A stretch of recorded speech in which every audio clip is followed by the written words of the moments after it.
सो hi everyone, आ गई हूँ मैं आरबीआई असिस्टेंट प्री का एग्जाम देकर, जो कि मेरा 3 to 4 PM वाली शिफ्ट में था।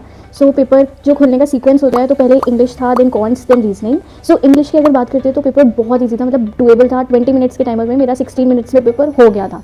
मतलब आप वन गो में करते जाओ एंड सब सॉल्व होते जाएंगे, बिकॉज ऐसा डिफिकल्ट कुछ भी नहीं था जैसे पीओ के लेवल में होता है। ये मुझे क्लर्क लेवल से भी ईजी ही लगा था, बिकॉज इसमें जो आरसीज भी आए थे, मतलब 2 पैराग्राफ टाइप पर आए थे, वो भी छोटे छोटे थे। तो जो मेन आरसी था ना, वो मतलब ऐसा लग रहा था बच्चों की स्टोरी बुक से कुछ स्टोरी उठाई गई है, उसके 1-2 पैराग्राफ्स। एंड जो पैरा जमर थे वो भी ईजी थे, मतलब आप सारे ऑप्शंस पढ़ोगे एंड देन अपने आप ही पूरा सेंटेंस बन जाएगा। तो इंग्लिश डुएबल था। तो मेरे जो अटेम्प्ट्स थे वो इंग्लिश में वो 28 आउट ऑफ 30 थे। 28 भी इसलिए थे क्योंकि लास्ट में जो मुझे 4 मिनट मिले थे उसमें मैं पढ़ रही हूँ, पर वो क्वेश्चन होते हैं ना जिसमें आपको 4 सेंटेंसेस दिए गए हैं एंड जो इनकरेक्ट सेंटेंस है उसको पिक करना है। एंड उसमें एक 5th ऑप्शन भी होता है कि ऑल आर करेक्ट। तो 2 सेंटेंस में मैं बहुत ज़्यादा कंफ्यूज हो रही थी, बार बार पढ़ रही हूँ। तो मुझे लग रहा था कहीं सिली मिस्टेक ना हो जाए, या सिर्फ अटेम्प्ट्स करने के चक्कर में ही मेरा कोई गलत ना हो जाए।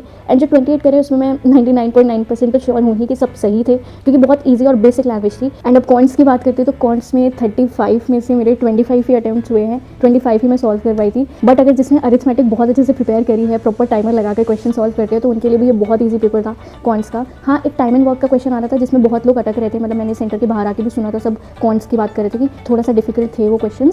बट जो स्पीड मैथ्स है वो डुएबल थी, वन गो सिंप्लीफिकेशन आपका हो जाएगा। हाँ, थोड़े से सॉल्विंग था, बट इतना भी नहीं था कि आपका वो बहुत ज़्यादा टाइम ले लेगा। एंड जो नंबर सीरीज थी, इसमें मिसिंग की नंबर सीरीज आई हुई थी, मतलब रॉन्ग नंबर नहीं था, तो मिसिंग नंबर सीरीज थी, तो वो भी ईजी था। मेजरली उसमें डबल डिफरेंस ही लग रहा था। तो स्पीड मैथ्स में मेरे 15 सिंप्लीफिकेशन आए थे एंड 4 नंबर सीरीज आए थे। कोई क्वाड्रेटिक इक्वेशंस और ये सब कुछ भी देखने को नहीं मिला था। डीआई बहुत ईजी थी, उसमें आपको अलग से कुछ कॉलम नहीं निकालना था, कुछ बनाना नहीं था। So all together DI and speed maths तो डुएबल थी। अरिथमेटिक का मुझे नहीं पता, अरिथमेटिक को मैं बस स्किप कर रही थी एज यूजुअल। हाँ, कुछ मेरे मेंसुरेशन वाले जो थे चैप्टर वो मैंने लगा लिए थे, इन्वेस्टमेंट वाला था, पार्टनरशिप वाले थे, तो ये सब क्वेश्चन आए थे। बट हाँ, जिसने अरिथमेटिक बहुत अच्छे से करी होगी तो उसके लिए ईजी हो सकता है may be paper. And reasoning में मेरे बहुत कम अटेम्प्ट्स है, आउट ऑफ 35 मेरे 23 या 24 ही हो पाए थे। तो सबसे कम रीजनिंग में गया, क्योंकि खुलते ही उसमें तो पहले पजल्स आने लगे। तो एक सर्कुलर सेटिंग अरेंजमेंट था 8 लोगों का, तो सब इनसाइड फेसिंग थे, तो वो बहुत ईजी था, वो हो गया। सिलॉग्स था ऑब्वियसली, बट इनइक्वालिटीज़ नहीं दिखा था मुझे बिल्कुल भी। एंड आपकी नंबर सीरीज से अल्फाबेट के जो सीरीज होते हैं प्रॉपर वो थे, तो ये सब तो था, ये सब तो प्रॉपर सॉल्व हो गया था। बट जो पजल थे उसमें मेरे को टाइम लगा, तो इस वजह से मेरे अटेम्प्ट्स कम हो गए थे। ऑल्सो एक चीज़ ध्यान रखिएगा कि जो आपका एडमिट कार्ड है ना, वो वहाँ पर ही सबमिट हो जाता है।